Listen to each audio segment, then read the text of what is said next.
सादे सोलाजा और उसका छोटा भाई फेमी लागोस नाइजीरिया में अपने माता पिता के साथ रहते हैं।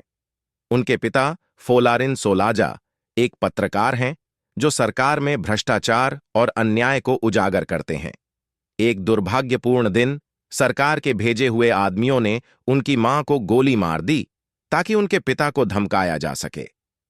अपने पिता की जान को खतरा महसूस करते हुए उनके पिता ने सादे और फेमी को इंग्लैंड भेजने का निर्णय लिया। सादे और फेमी एक पारिवारिक मित्र के साथ लंदन के लिए एक खतरनाक यात्रा पर निकलते हैं। वहां पहुंचने पर उन्हें हवाई अड्डे पर अकेला छोड़ दिया जाता है, जहां उन्हें अपने चाचा देले से संपर्क करना होता है।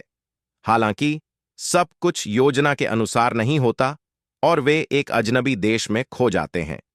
किसी की मदद नहीं मिलने पर वे भूख, डर और भविष्य की अनिश्चितता का सामना करते हैं।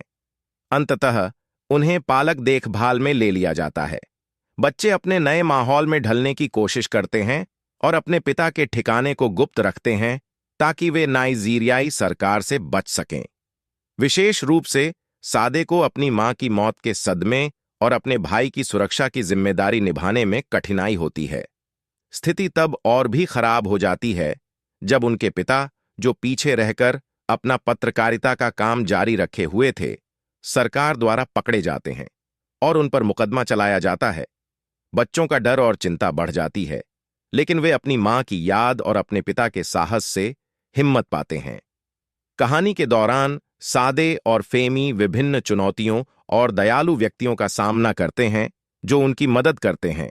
वे नस्लवाद, धमकी और शरणार्थी होने की कठिनाइयों का सामना करते हैं, लेकिन उन्हें अजनबियों की दयालुता और समर्थन के क्षण भी मिलते हैं।